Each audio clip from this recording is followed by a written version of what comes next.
All right, man. Welcome back to Make Your Mark NBA channel. It's your boy Mark here again. So just 2 days ago, the Suns were able to acquire Kevin Durant via trade, along with TJ Warren, in exchange for Mikal Bridges, Cam Johnson, and Jay Crowder. And I wanted to give my take on what I thought about this trade. Now, let me say this first and foremost. Before I talk about the Phoenix Suns, I want to say this about the Brooklyn Nets. They actually made out relatively well for them, knowing that both of their star players wanted out. And what they got in return for them was not bad. Of course, the players they got in exchange are not going to equal out to what those two star players brought to the table, that being Kevin Durant and Kyrie Irving. But they did get some solid pieces in exchange for them.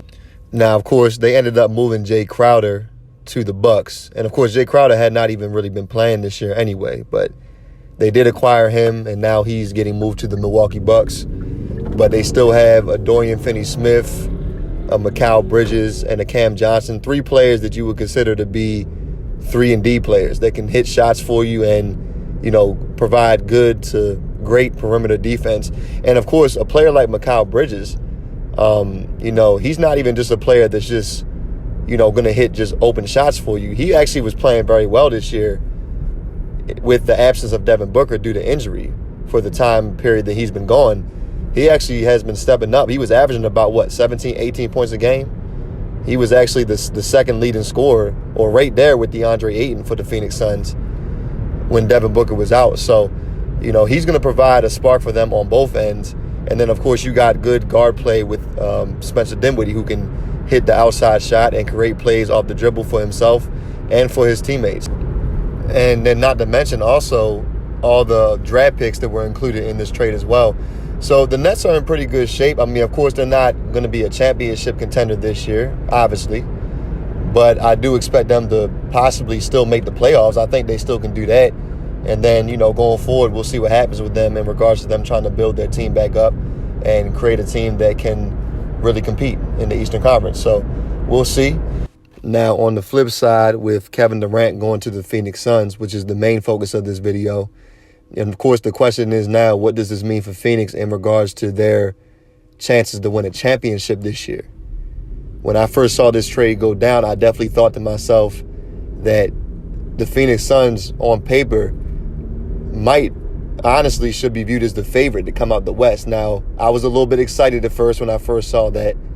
Now that I'm more relaxed, I'm not going to say definitively that they should be the outright favorite, but they are certainly one of the candidates in the Western Conference that have a legit chance to come out and represent the West in the NBA Finals this year and compete to win. So, of course, we have to see how everything fits together, but in all honesty, I don't really think there's going to be any issues, man. I mean, Chris Paul, his job as the point guard for this Phoenix Suns team just got so much easier with the addition of Kevin Durant. All right. Now the onus is not all on him to be the second or third scoring option on the team. He can take a step back and be the fourth option and just focus primarily on facilitating the basketball, which is what he does best. And, of course, if his team needs him to, he can give you some timely buckets, create his own shot, and get the job done when his name is called. But with these options he has now, well, of course, with the options he already has, combined with the options he has now, and that's not even just Kevin Durant. That also includes a TJ Warren, barring injury, if he can maintain his health. Of course, TJ Warren is just getting back into the swing of things. He had missed all last year, but TJ Warren, if you look up his statistics, he was a player for the past 4 seasons that was giving you 18, 19 points per game, high 40%, low 50% shooting. All right. So you have 3 wing options that you can give the ball to if you're Chris Paul. Your job is just to get them the ball exactly where they need it at on the court and just go from there. All right. You have 2 of the most elite level scorers in the NBA and one of the most elite level scorers in the history of the NBA. And when I'm talking about great scores, I'm not just talking about how many points per game you can average. I'm talking about being an efficient scorer. It doesn't really get much more efficient than Kevin Durant. Devin Booker is a pretty efficient player himself.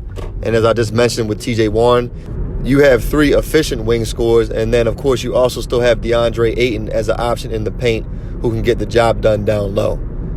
So they have no weak point on offense. This is going to be a tough out. They're going to be a tough out, for anybody in the Western Conference, barring injury. Of course, we're still waiting for Devin Booker to get back still. As long as he's back and he's on point and can stay on point, then the Phoenix Suns are going to be dangerous in the Western Conference this year. No doubt about it, man. So if the Phoenix Suns can win a championship this year, that will do a lot for Kevin Durant's legacy. Of course, there will still be some naysayers that try to detract from his career because they'll still try to say that he went to a team that had a lot of talent on it already to put himself in the best position. But at the end of the day, this team that he's on right now has not won a championship in their history. Not even just as of recently, but in Phoenix Suns history, they've never won a championship.